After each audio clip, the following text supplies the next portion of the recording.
Today I'm going to show you how you can use the ActiveState Platform to get yourself out of dependency hell.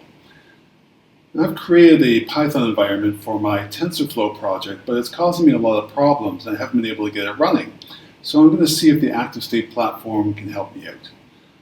So this is my project I've already created, the TensorFlow project. It's on Python 3.9. What I'm going to do is just import my requirements.txt.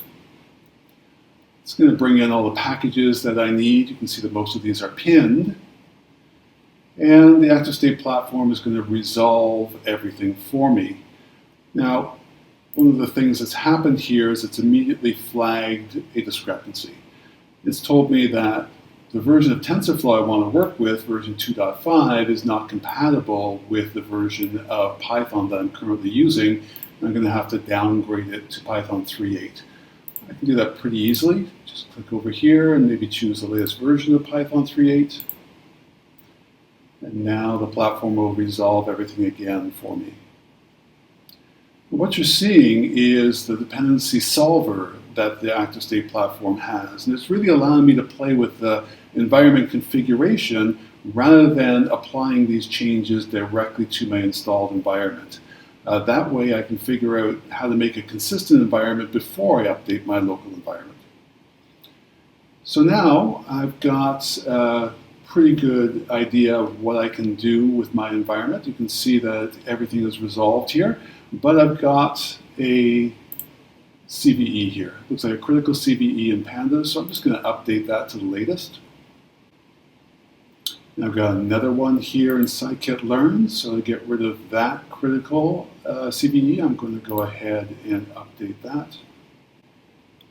You can see that immediately throws a conflict, and it's telling me that it's not compatible with SciPy. I need to raise the level of SciPy to 0.19.1 at least.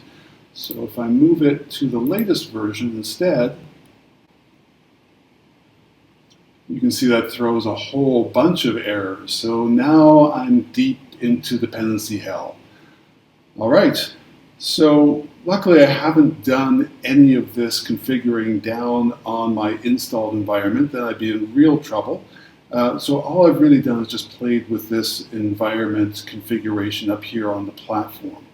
And I've got this way of sort of picking and choosing different versions, but that's getting kind of tedious. So the best way to do this is just to let the platform figure out the way to solve all of these dependency errors for you. And the way to do that is to take away some of the pins here. Now I know that TensorFlow 2.5 is the absolute necessary requirement, but these other ones, they can be any version. So I'm just going to set them to auto, and that tells the platform to go ahead and look for the most compatible, the best, the most recent versions that will work in TensorFlow 2.5 for Python 3.8.12. And there we go. I have just escaped dependency hell.